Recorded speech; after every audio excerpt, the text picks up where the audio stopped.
I did the music video reaction, I said, yeah, I kept on saying it wrong. It's all good, bro. I struggled through that with, my whole life. Elementary schools, like, to be honest, like, that's not really how you pronounce it. It's pronounced pur.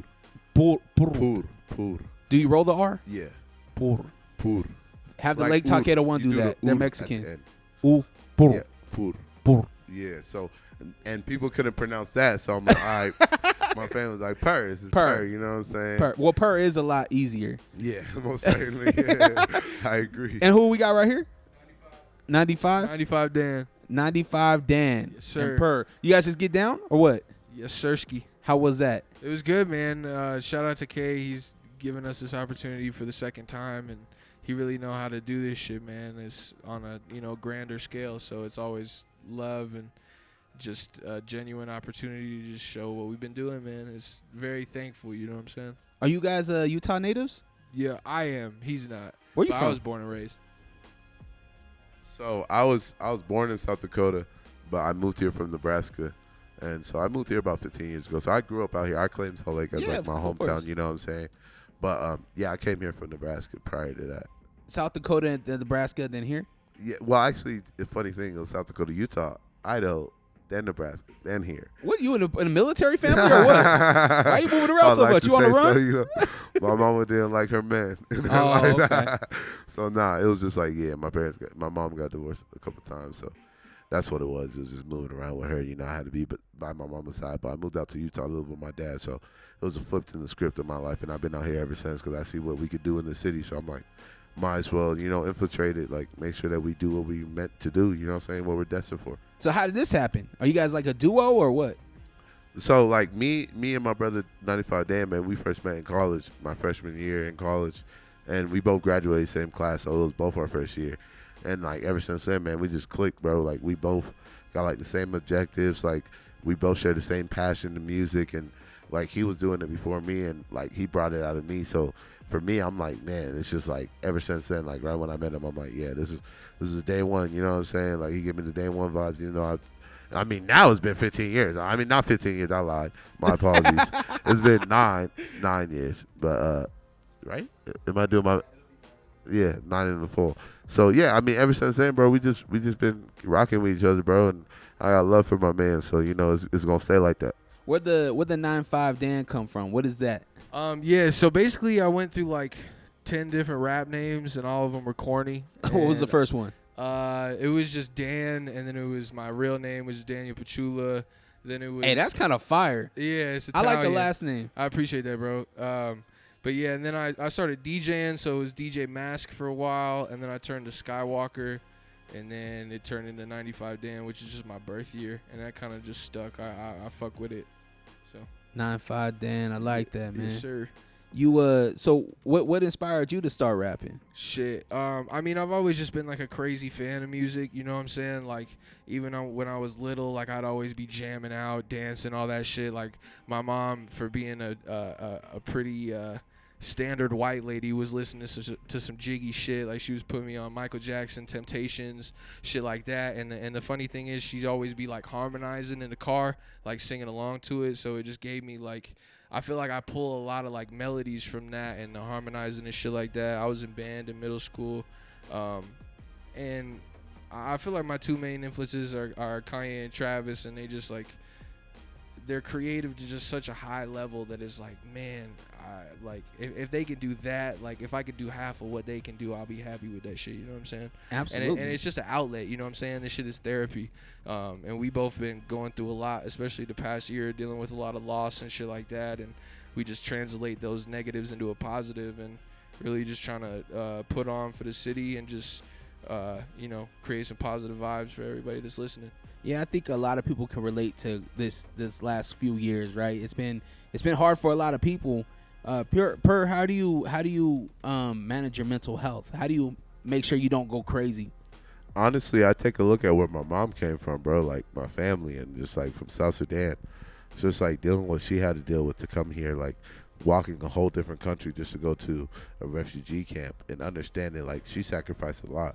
So for a woman like that, it's to sacrifice everything that she knew to come here and bring my family here and like provide me with a better opportunity. That's like no matter what I go through, like I be going through hard times, just like what you were saying. Last year was really rough, just like in a lot of ways. So like for me, I just like take a look back and like, man, I'm not gonna be able to give out right now and just be like what all she sacrificed for. Like that's not what she would want me to do. That's not what I'm destined to do. So I'm gonna keep pushing. So I just like develop it in my mind. No matter how many times I think negative, I try to catch it right away and just be like, yo, flip the switch, bro. Do you forget where your mama came from? Like, you know what I'm saying? She walked the whole country, bro. 2 weeks. Like, that's not easy. So for me, I just take a look at that and I'll be like, you know what? There's a reason why I'm here. And although I'm going through like trials and tribulations, it's like, bro, there's a bigger purpose for you in this life. Don't let your hard times be the destiny of who you are, or be the outcome of who you are, is what I meant to say. Yeah, absolutely. Have you been to Sudan? No, I actually haven't, and that's very unfortunate for me, is because like we came over here because of war, so I'm a war baby. So for me, it's like I can't even go back now because my people are getting killed off by the year. It's like 50,000 deaths a year in total by my tribe. Like it's a genocide out there. So for me, it's like just because I'm a certain tribe and I am who I am, people are out to get me. So it's like I can't even step foot in my country feeling safe without having to watch my back because of that. Because of what's going on. Man, that's terrifying, man. Mm-hmm. What does your mom and what does your family think about you doing this music stuff? Honestly, my mom, she was in the choir, like she sings and stuff like that. So like it's different for her in a sense, but like she really loves me and like she understands, like she knows my heart. Like I do everything out of pureness. Like it's pure. You know what I'm saying? So it's like for me, I gotta be strong in that sense. And like she's just like, I know you're a strong person, and I know like what you do is like always for the best of you and like for our family. So if music is what you love, like do that. It's more so like my dad, what I gotta worry about. My dad's more like on the other side. He's like he's strict, and that's who I live out here with. So it's like it's different because I get the comfortability of her like nurturing me, telling me like do what you gotta do. I know you're gonna be great at it. And then my dad's more so like, nah, you gotta go to school to be a lawyer. Like, what are you doing music for? That doesn't pay. Yeah. Yeah. So little does he know that it could pay more than a lawyer. Yeah. Yeah. Exactly. But it is a mindset, and I'm not of any other country than a privileged ass one in the United States, right? Oh, so okay. I don't know the mentality of somebody that is from a country where being a rapper isn't a thing. Yeah, and like especially on my dad's side, everybody like my cousins, like I literally have 4 or 5 cousins that have PhDs that are doctors all across the world. Damn, you asking for a loan yet? Australia, Canada, nah, because like for them, they're you know what I'm saying, they're old school, so it's like you got to get it, like you got to dig You didn't deep. put in on this man. Exactly, but they're like, yeah, you got to dig deep, and once you find it, but at the same time, like until they can truly see that you dig it deep and you're really doing what you're destined to do, then they'll support. But even then, I'm not asking for a handout, even from my family. Like, I really want to do this for my sole purpose, in the sense of like, I believe this is my path. So I got to dig deep and really show them that this is what it is. Whether they believe it or not, I'm going to put it in their face. Yeah. I think it's a powerful thing. Your mom, you know, loving the soul, you mentioned the Temptations and everything. Yeah. Has mom always supported you? Yeah, she's yeah, man, she's an angel, bro. Like I'm so blessed and lucky to have my parents, man. They're very supportive and very accepting too. Like all my friends that I bring over to the crib, they show love like they're, you know, one of theirs, you know what I'm saying? Like per a son to them, you know what I'm saying? And I think that runs deep in our family, just that family connection, you know, showing your loved ones, whether they blood or not, just that, you know, just genuine support and genuine love, man. You know, at first it was a little weird, you know what I'm saying? Like their white son from Utah telling them he gonna do music and just rap and shit. Like it was a little confused at first, but I think they just see how much we're putting into this and how hard we're working and really invested in ourselves. And when, you know, I feel like when people like get a real light on like what we're doing and how much we're working and investing, like you can't do nothing really but respect it. And that's like we show love to everybody else that's really doing this shit, man. This shit is not easy, bro. Not at all. It's expensive as fuck. You know what I'm saying? Like we ain't really made $1 back yet, but you know, the more I invest, I feel like the more I'm gonna get back. And we just doing this shit off the vision. I feel like me and my brother together, when we on that stage, we represent unity. You know what I'm saying? We both from very different backgrounds, but, we might inspire people that might be from his background, or might from my background, that wouldn't look necessarily at the opposites, like in a way where we can really link up and create some shit. But when we on together, it's like, it's that yin and yang shit, bro. You can't have one without the other. Absolutely. Are you still DJing? A little bit here and there. I'm about to make a crazy comeback this year. I think we got our boy Manson and Cordero. I think he was up on your show. Yeah, those are my brothers, man. Yeah, exactly. Those are our OGs too. You know what I'm saying? So we were in a group together. They didn't tell you that, did they? Nah. Yeah, we were in the rap group together. Hell yeah, that's what's up. We were the Annihilators, man. Way back in the day, man. Damn, that's some OG shit. I mean, Manson was super young, right? I won't embarrass you too much, Manson, but yeah. Manson, I see those guys and what they do, and I look at guys like you. You guys are leaving your mark now, right? Now it's like you guys have the opportunity to make a push in the city and put people in position, help our community, and let people know what's going on, right? Let people know what's going on and use your privilege and things like that. Exactly. And I love that. So to hear that you're about to make a push, DJing, I'm assuming at the Palace. Yeah, that's probably where I'll start and just see where it goes from there. Cause I don't know if you remember Cordero's spot 02 he had back in the day. Yeah. It was like 18 and up. That's what it was like my first DJ gig. I would DJ there. I think like every weekend and shit like that. And we were just doing the house parties and the hookah lounge kind of circuit, you know what I'm saying? But now that we older and our OGs stepping up into that ownership level, you know what I'm saying? Like, we just trying to add to it and just go crazy. Like, Manson starting his own podcast. He blessed me with the co-host spot. So we just ready to turn this content up and just really provide some positive shit for the people, man. So what's the podcast? When can we expect it? Where can we check it out? Okay, so it's Manson's World podcast, coming out on all platforms. YouTube is gonna be visuals as well.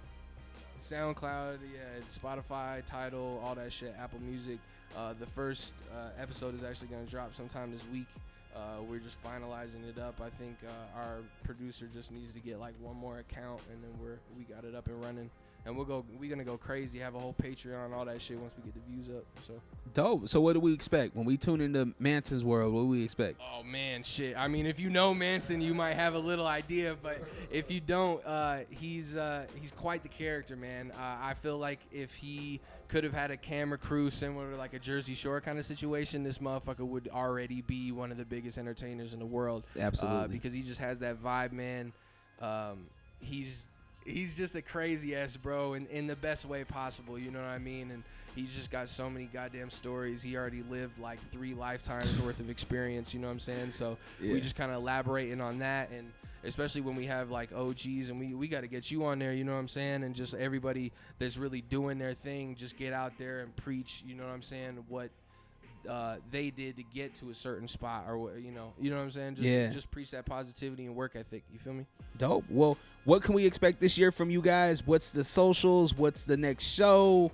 All that good stuff. Yeah, most certainly, man. So we got big news today. Speaking about a show, but our socials, I'm Pur2X on Instagram, Pur2X. I'll have Daniel speak his in a second. 95Dan spelled out, And so our next thing's coming up. We got our next show May 7th. You're getting exclusive. This is literally today's news. We got LA promoter by the name of Ron, and he's throwing a show, Springfest, and it's going to be Rick Ross as the headliner. So, you know what I'm saying? We're going to be looking to bring out some other locals with us, bring some people up. He wants a few locals out there well, but Rick Ross is the headliner for right now. We got some other major acts coming through. So that's going to be the next big show. That's May 7th. And, I'll let him give the podcast details and everything else. So the podcast probably going to be like 2 episodes a month. We're not trying to go too crazy off the rip, really just get the flow down as far as just lining the content up. But as far as shit we got coming, we got so we dropped the Yin Yang Tape Volume 1 on his birthday in May last year, and we're continuing Volume 2 next month. We don't have a select date, but we got the track list ready. We're basically just doing the final mixing and mastering, and then we'll probably have that probably middle of February. We'll probably be doing another listening party at the Palace and just showing people how we've really elevated over the past year, and just keep going crazy, man. Keep pushing the Sonics and keep pushing ourselves to make the best shit possible. Man, shout out to the Palace and Manson. Sound like you guys are doing a lot of stuff there. So if you want to see what these guys are doing, go check them out live. 95Dan. Yes, sir. Per 2 times. Live from the 5th and 7th studios. Truly dedicated. I appreciate your guys' time, brother. Hey, appreciate you, man. Love.